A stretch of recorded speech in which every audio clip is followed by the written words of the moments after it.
Hello, everyone. This is Ed Breniger, and welcome to the Eddy Network podcast. My guest today is Whitney McDuff. She's a return visitor and one of my favorite people because she exudes the things which I believe in. And one of those things is she believes in people so that they can believe in themselves. I believe in the same thing. And so, welcome, Whitney, and I'm glad you're here. And this is going to be a fun time together. Yeah, it's so good to be back. I always love talking to you. Thank you. Thank you. Well, let's talk about people.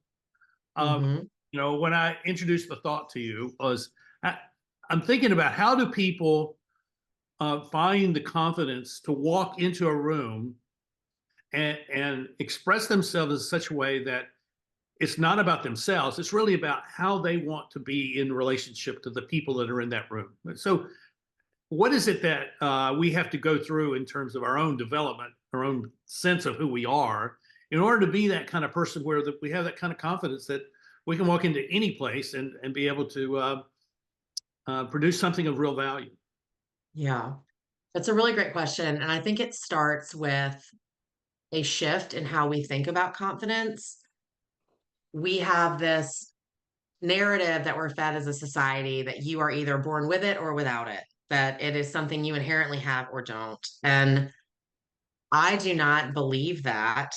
I believe that confidence is a skill, it is something that you can work on and should work on every day as it relates to creating the life you want to build. You know, you're huge on taking accountable action.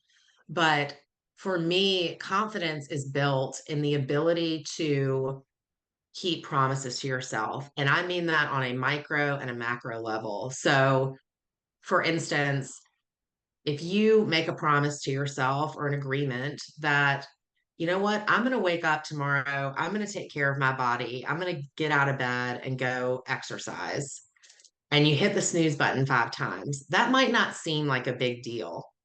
But the compounding of behavior like that makes you not trust yourself. And that creates insecurity. And you may not even recognize it in the moment. But over time, what happens when you do little things like that, you trust yourself less and less. When you start showing up for yourself in, the way you do or do not hit the snooze button, to the way you consume content, to the relationships and friendships you develop, to the things that you are willing to build and create, the way you're willing to put yourself out there, the more and more you align who you are with who you say you want to be, the more and more confident you become. And a really practical thing around that, people will often say, oh, you know everybody in the room. I don't.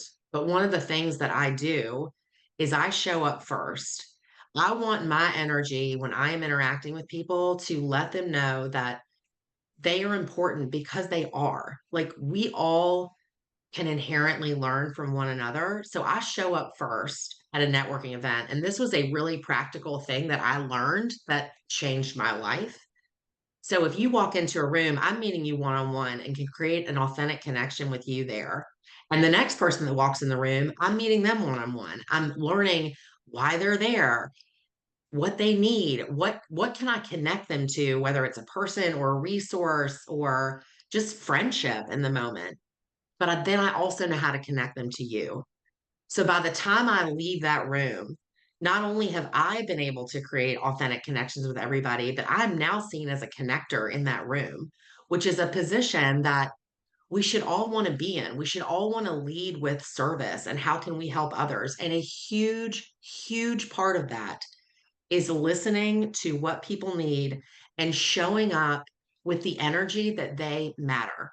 I would never want to walk in anywhere, whether it's a Zoom call or a literal walking into a room, and have this feeling of, we don't care if she's there or not.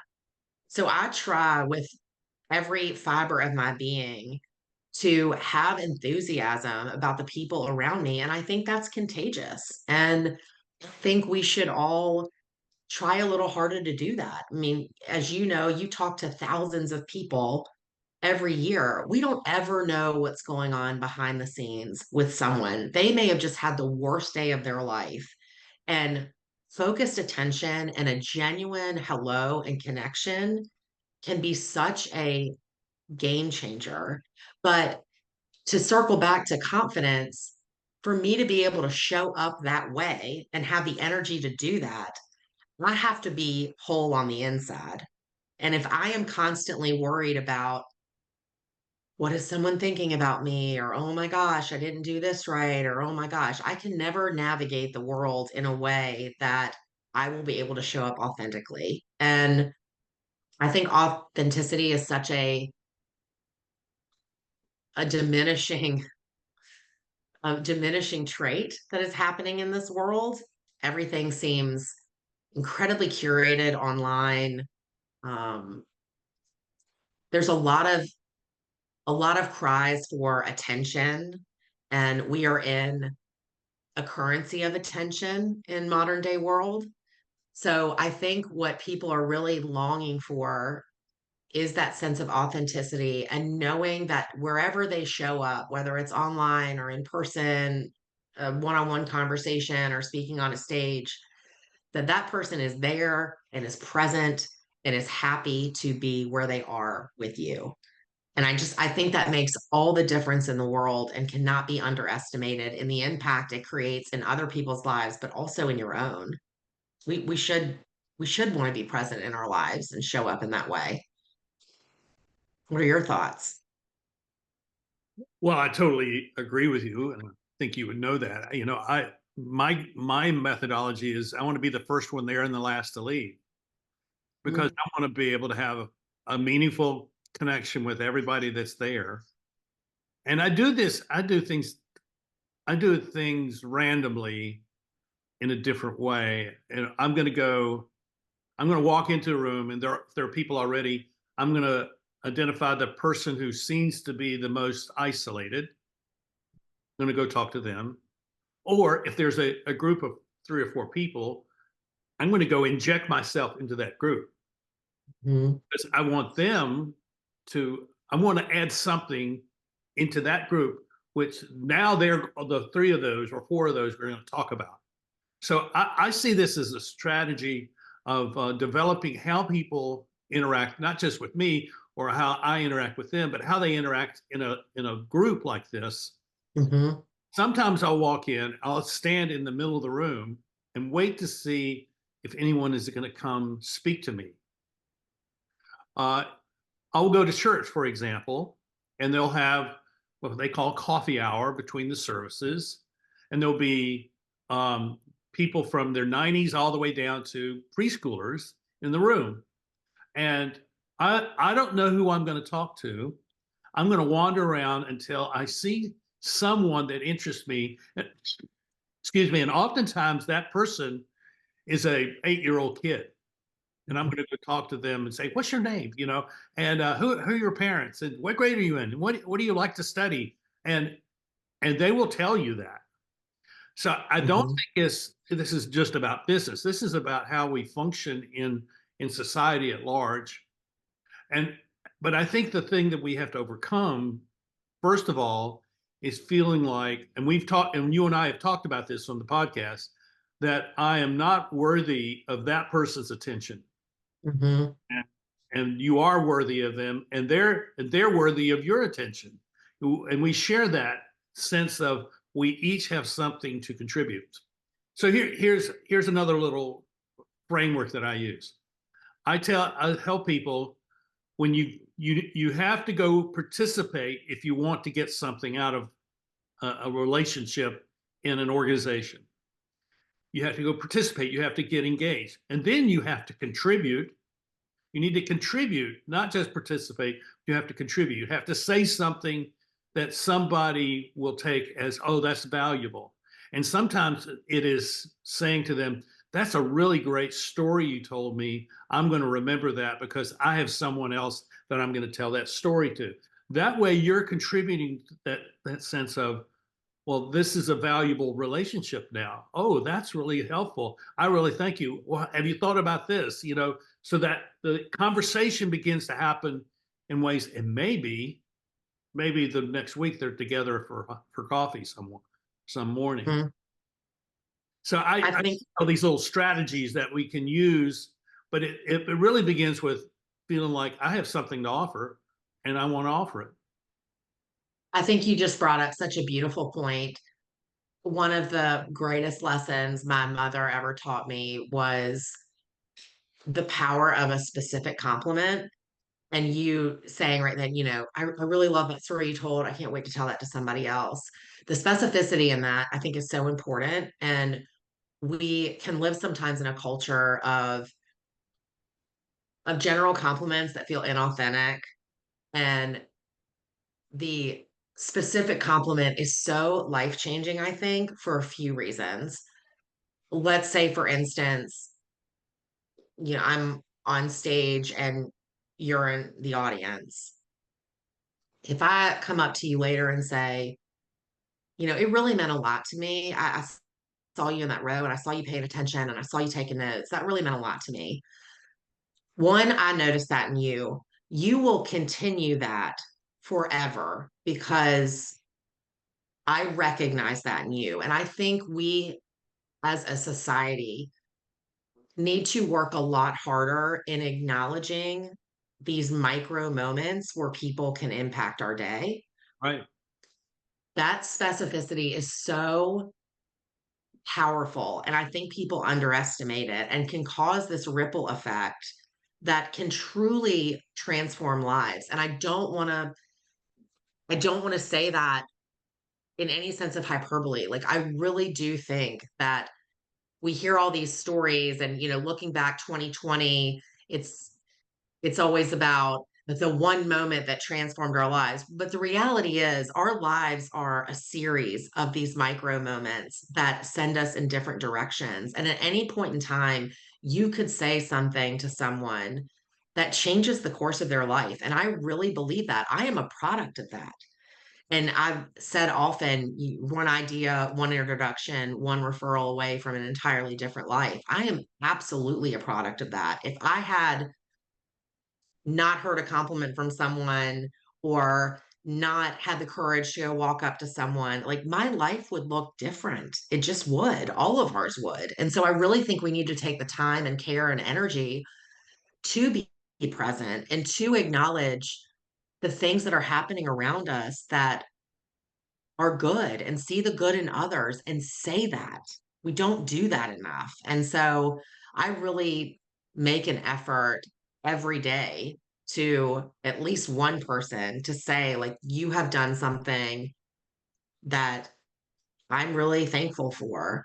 One of the games that we play with my friends is called the birthday game. And it started because back in college, we would go out, a bunch of girls. I've been fortunate enough to have the same core friends for decades. And we were sitting around the birthday table and, oh, you're so great, you're so great, you're so great. And I just remembered what my mom always said.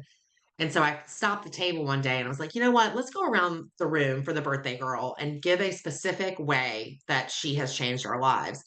And it took off.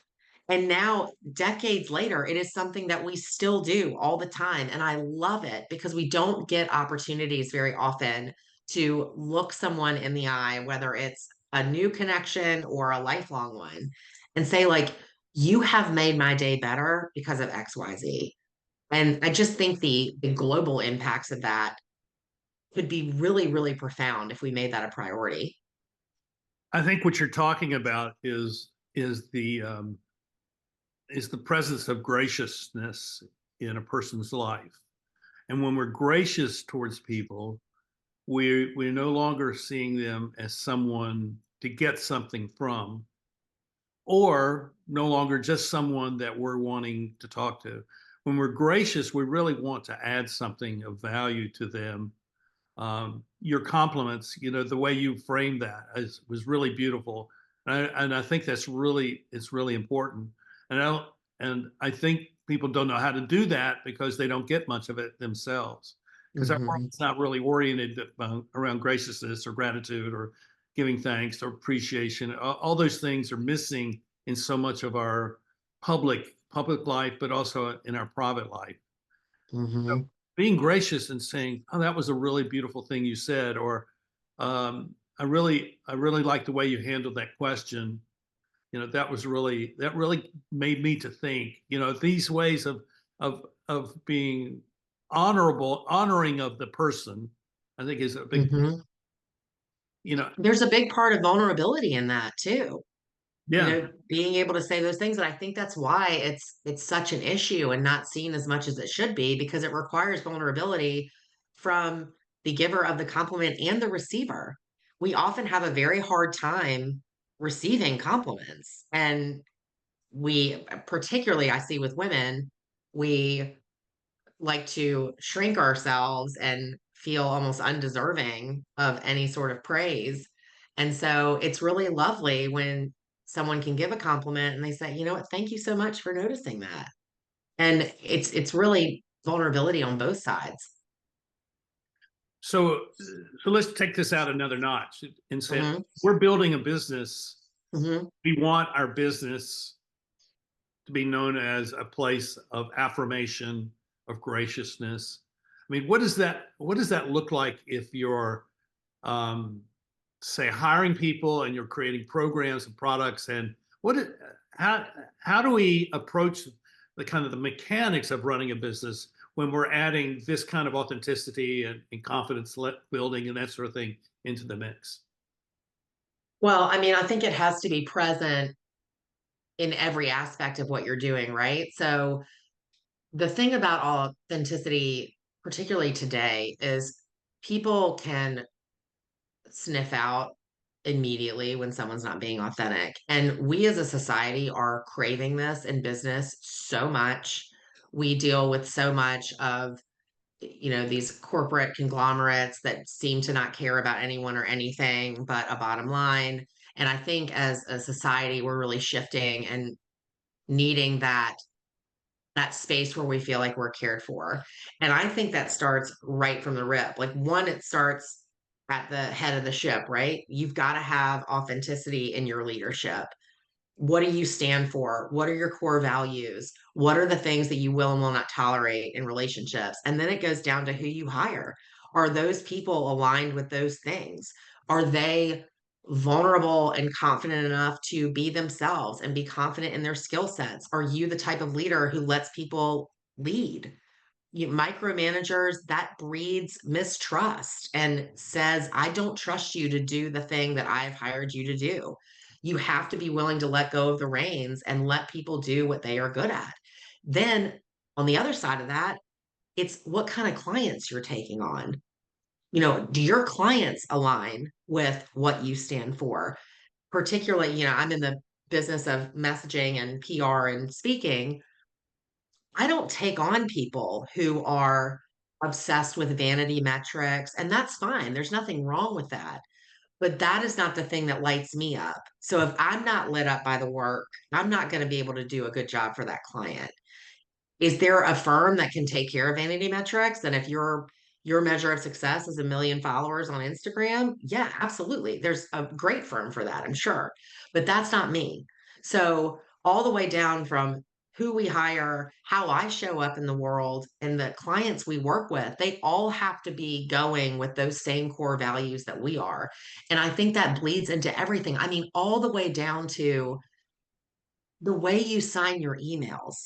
I mean, it all feeds into who are you as a person, and answering that question, like, do you care about me?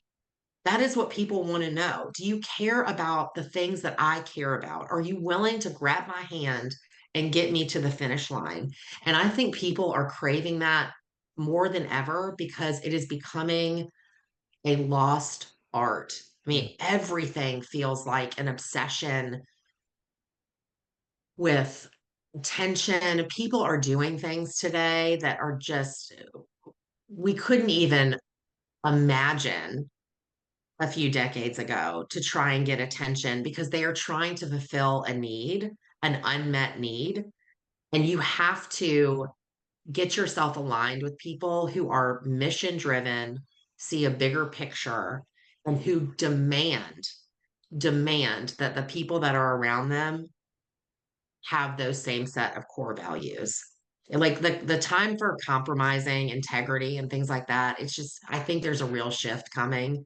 We've seen a lot of that, particularly in big corporate I think it's America. I think it's here already. I would Mhm, describe it. I would describe what you're saying is that there are people that know how to run a business but do not know how to lead a business. And being able to lead mhm, a business is really about how do you build the relational character of the business with your team, with your clients, with your vendors, with your neighbors, all those different people. And I think it starts with, I mean, you said something about this already. I think it starts with knowing who you are, mhm. but knowing who you are is really kind of a vague thing. Oh, who am I?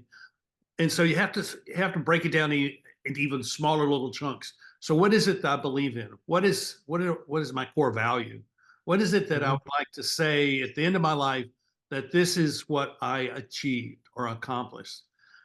I have this little program called the Impact Day, and it takes people through a kind of an evaluation planning type of thing, kind of help them figure out who they are and where they want to go. And I was doing this several years ago with a client, and we were in the middle of, we were about 2 hours into this conversation. And I said something like, it came out something like, um, you need to make sure that every no you say is a yes.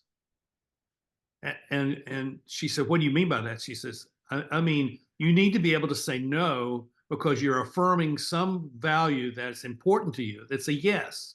So you're always saying yes, even when you're saying no, and not love that. saying no because, oh, I'm comfortable. That's not a reason. And that just kind of exploded the conversation into all kinds of things. And I ended up writing a little book on it called May Your No Be a Yes. And I had that part of that conversation in the book. And here she is, a woman who is uh, she's got 3 children, a husband. This is at the beginning of the is it the beginning of the pandemic? Yeah, I think it was the beginning of the pandemic. And and she was had left the company that she had worked for since she had been in college, and now she was starting her own business, trying to figure out what it was going to be. And she said, and the madness, she says, the madness is that the schools have all these things that they want the mothers to do. She says, Mhm, they got these all these things, these fundraising things and all these things, and I don't have time for this. Just let mhm. us check, that sort of. I said, well, what you need to be able to do is say no because it's affirming something else. What's that? What is that which you're affirming? I think this is where the rubber meets the road in terms of how we present ourselves to the world. Because when the Mhm. world knows what you will say no to, the world Yes. knows actually how you're willing to suffer or sacrifice for the things that you actually believe in. And when people see that, then they know who you actually are and they know whether they can trust you or not. Yeah. I love the way that conversation is framed so much, and I'll give you a business example from my life. Um, as you know, I have smaller children. I'm an older mom. My children are the absolute lights of my life. I was pretty nervous in the beginning, to throw down we were talking about boundaries, and boundaries in the context of saying no, you're actually saying yes. I have a very hard boundary that at 2:30, I'm done. Like, I'm with my kids, that's it, and that is squishing a lot into a short day. What I thought was going to happen was people would get annoyed. What actually happened was the quality of client, like, skyrocketed. The demand did because people were like, "Okay, this is a woman who is not gonna compromise on what she values most." My clients know that I care about them. I care so much, and they know that. They are also aligned with me on their love of family and relationships. Now, whether they have children or not, they understand the relationships in their life are the most important things. So instead of being angry that you're not going to get me again until the kids go down, like I'm out, it was, wow, like this is our girl. She stands for the same things we stand for. She gets it and she's willing to throw down those boundaries. And it was such a refreshing shift. And to go circle back again to confidence, that was another example of I made a promise to myself. I'm not going to be that mom who is on the computer in front of her kids, who's always on her phone, freaking out about her email. Like, I'm going to be a present mom. That gave me confidence. That was very affirming. Like, okay, when I align with my values and I set up boundaries to honor those things, it just gets better. And then I became more and more confident in it and it snowballed and now it's great. Like every day at 2:30, I'm I'm being mom and I'm doing my thing and the people that I work with love it because they share the same values for relationships. So they get it. There's never any issue. And I'm not a neurosurgeon. Nobody's going to die on a table if I don't get back to an email in 3 minutes. Like everybody's going to be just fine. And I think the pandemic really collectively gave the world a sense of perspective that I think was really, really needed. And frankly, I needed it too. I felt like I had to be everywhere all the time, all at once. And, you know this as a high achiever yourself, and you work with a lot of high achievers. We often feel the need to take on all the things and be all the things. And it was a beautiful shift of perspective for me. I'm like, oh, wow. Like at the end of the day, what matters to me and what matters is relationships. So if I'm taking care of those, everything will take care of itself. Being able to say no in the right way is extraordinarily liberating, and I hope people are hearing that because when you're able to do that, you're clarifying and you're simplifying, and you're kind of releasing a lot of the cloudiness and the confusion that often comes. Because for many, I mean, a lot of people, because they're having to leave these corporate jobs because they're no longer there, they're having to Mhm. start their own business, and so that's a whole new experience for them. And what does that mean? What is, it's when you've used someone else's organization as sort of the way you define yourself, and all of a sudden you get to define yourself by the organization that you create. It's a very challenging moment, but it's also very liberating if you will allow yourself to just to believe that. Yes. Can I speak to that really quickly? Because Sure. if anybody who's listening is Got building till a 2:30. business, You got till 2:30. if anyone is building a business, please hear me from a messaging standpoint. To speak to authenticity, sharing the journey of the build is so endearing. And we get caught up in like, oh, I'm not as good as that person, or I don't have everything together like that person does, or it's not as beautifully curated as this person in my lane. Like, share the journey with your followers, and you will have so much more success. Going back again to that authenticity piece, it is not about showing up perfectly. It is about showing up authentically and genuinely wanting to help someone get from A to B, which circles me into this idea of imposter syndrome.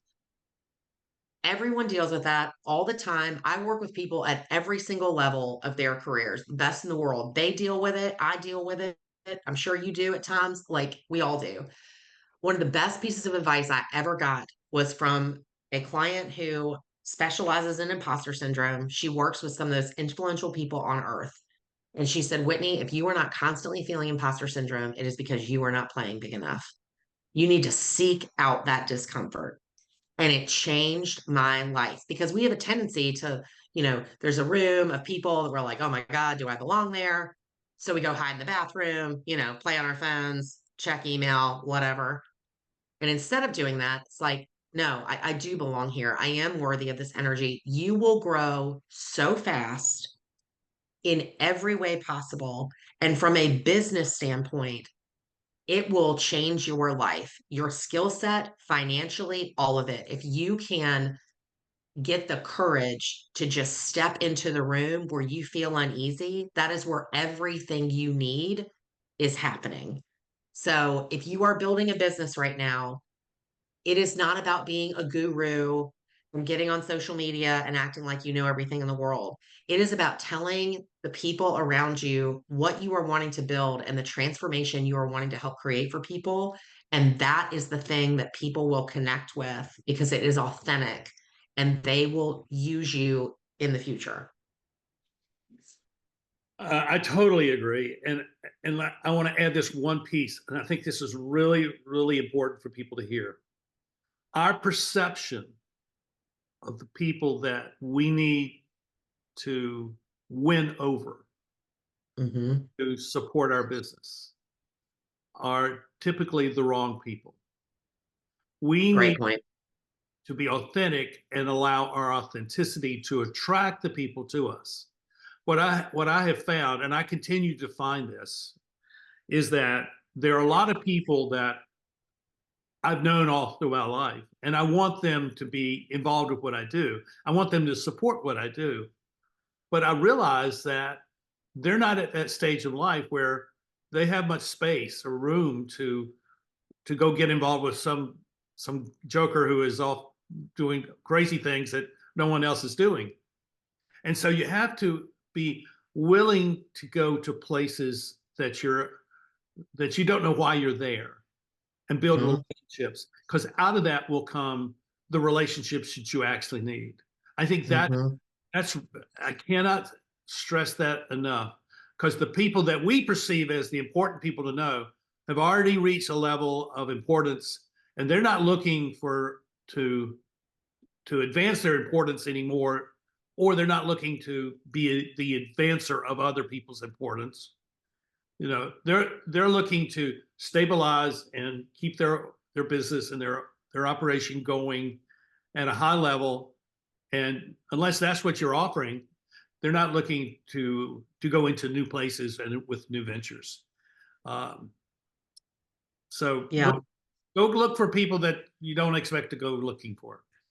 Well, and I think this is a really good conversation as well on a deeper level to have about the permission that is required to evolve, Yeah, right? So I am not the same person that I was when I was 25 or 35. And you have to shed versions of yourself yeah, and be aware that that is going to come with it doesn't have to involve any sort of animosity or anything, but that is going to come with evolving out of relationships that served you at that point and no longer serve you, or habits or mindsets or whatever that is. We grasp so hard to what we know that oftentimes, if we would just be willing to let that version slide away and go a little bit into the unknown, we would discover a whole new self that is just incredible. And that comes with the mindsets, the habits, the relationships, all of those things that serve that more evolved version of who we are. I dealt with that in my health journey the last few years. After my mother passed away from a heart attack, I really started to examine how I'm taking care of myself mentally, physically, spiritually, all of it. I have children. I don't ever want my children to experience what I went through with my mom's heart attack.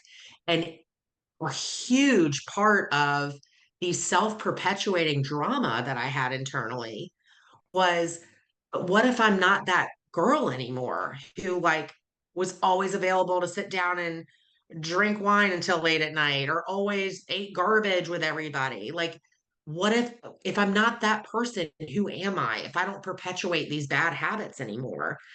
And it was surprisingly difficult, even for someone who's very confident like I am, to rediscover who this girl is. Like, oh, Whitney's a runner now? Like, what? I mean, if you told me that 10 years ago, I just would have laughed in your face. Or goes to yoga on Saturday? What? But there was so much turmoil internally. And it was fear of, I don't know who I am in this version yet. So I'm going to cling to who I was. And some of my relationships did change. And what I discovered was that's okay. Like, and Yeah. you have to do that in business as well. You are going to outgrow, hopefully you're growing. You're going to outgrow some of the things and habits and relationships that were wonderful and beneficial at the time and grow into new things. And that's our job, right? It's to always be growing, always be evolving, always be changing. But the biggest part of that is giving yourself permission to do that. Yeah.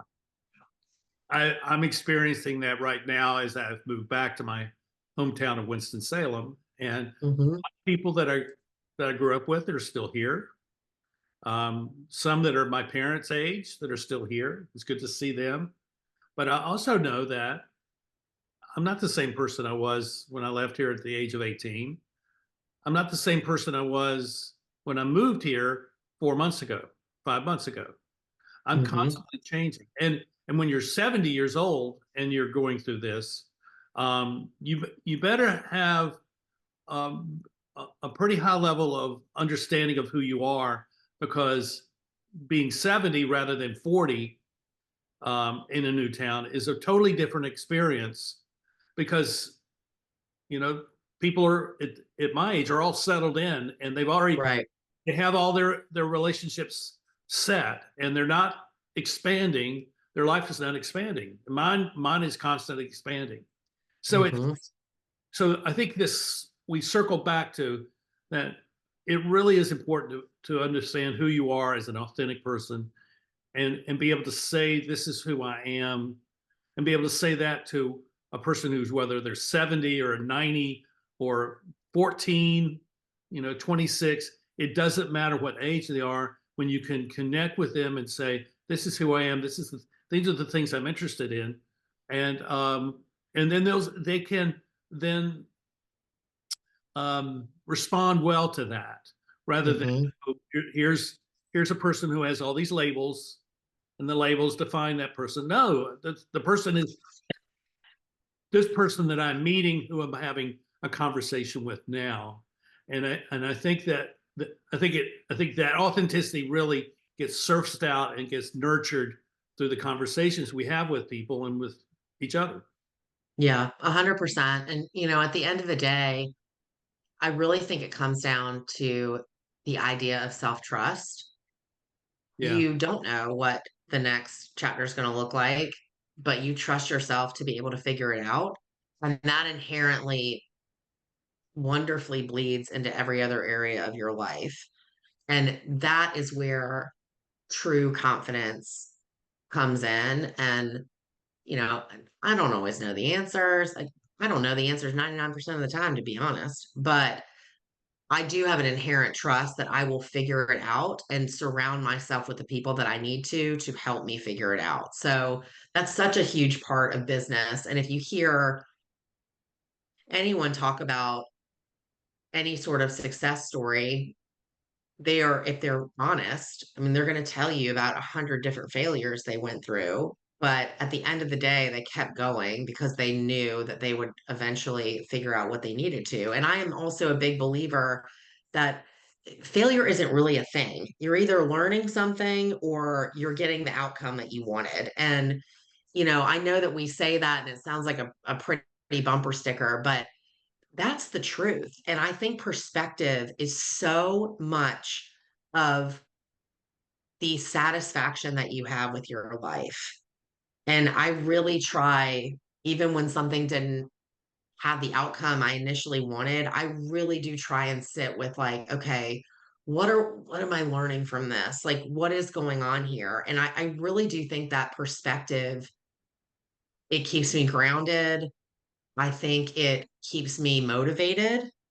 And I hope it's infectious to other people. Nobody wants to be around someone who's Debbie Downer all the time. Like, let's get with it and go forward and keep pushing and keep growing and inspire each other to do that too, and to have the courage to show up. I mean, It's a huge part of why I'm in the work that I'm in. I inherently believe that everyone has a story and that we can learn from everyone. And your singular experiences in this world have something to teach me and vice versa. And to go back to the worthiness piece that you're talking about, like, yes, like you are worthy of attention. So am I. So is the other person. We're all worthy of sharing stories and helping each other move through the world. The world is complicated and we are wired for connection. So, whatever we can do to connect and unite and have better lives, like, let's do it.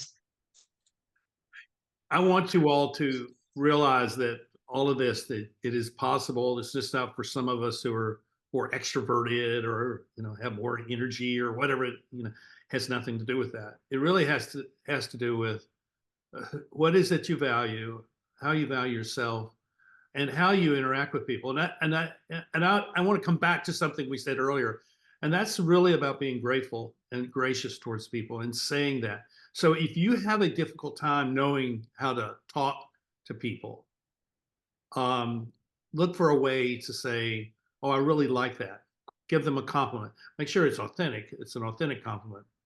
Um, and you'll find this interesting. I am on Thursday. I'm having lunch with one of my former professors from Chapel Hill, It's and awesome. I met him once for about 3 minutes in the last 50 years.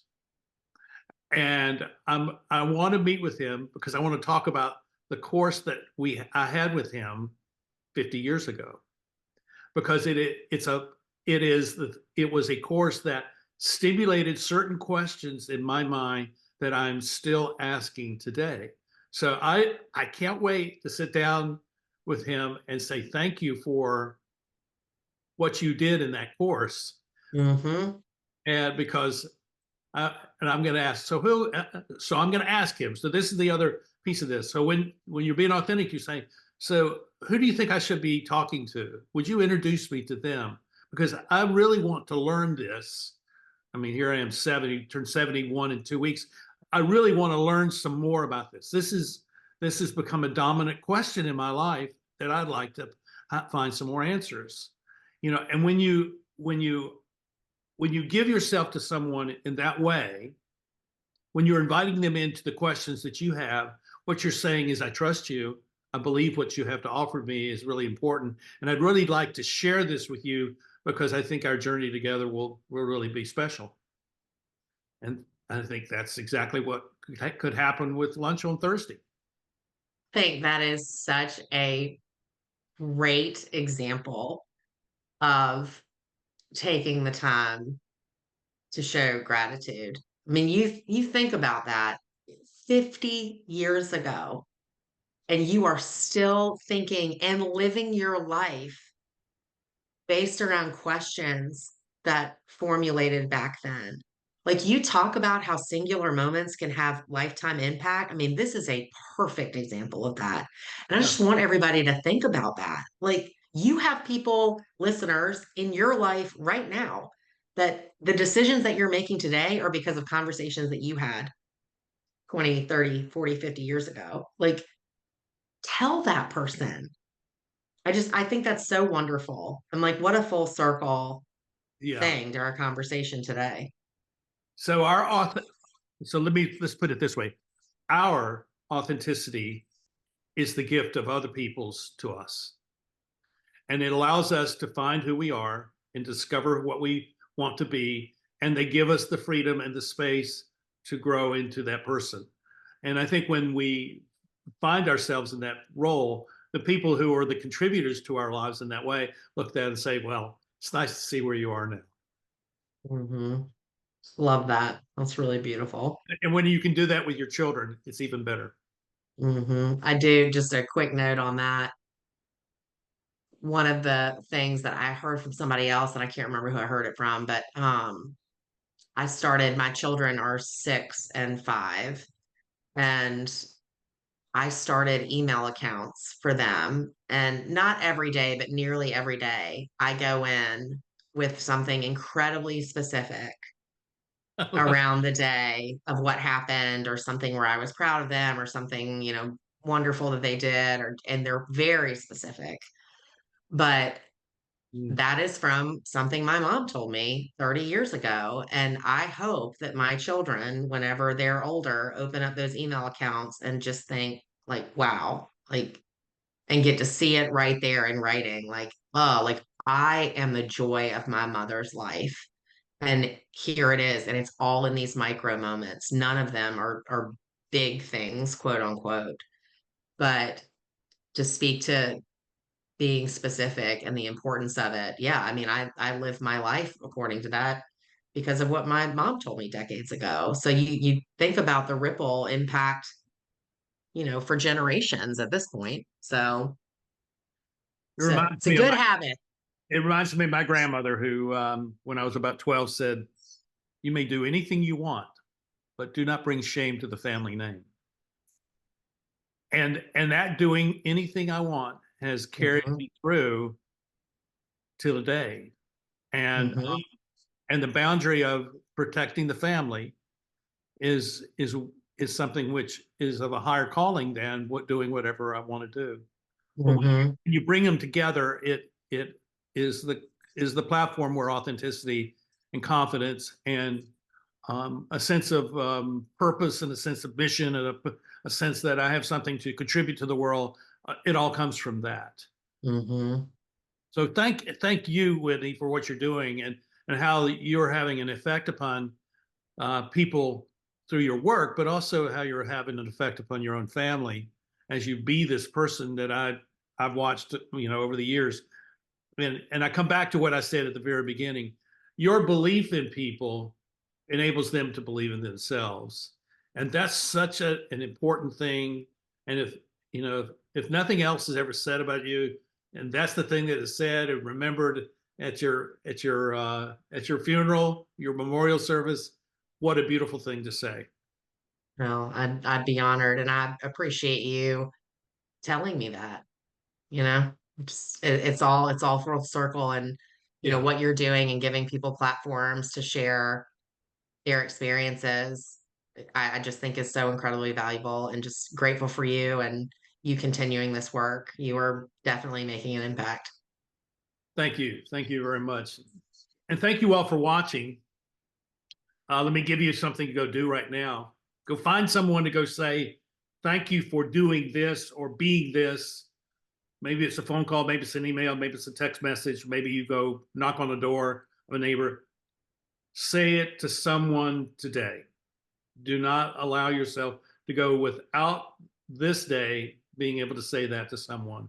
And you will find that tomorrow you'll be able to do it with a little bit more ease, and the next day and the next day, and you will find that your practice of being a grateful, gracious person will change your life. Love that. All right. See you, Whitney. Thank you. Awesome. Thank you, everybody. See you Talk to you all soon. next time here on the Eddie Network podcast. Bye bye.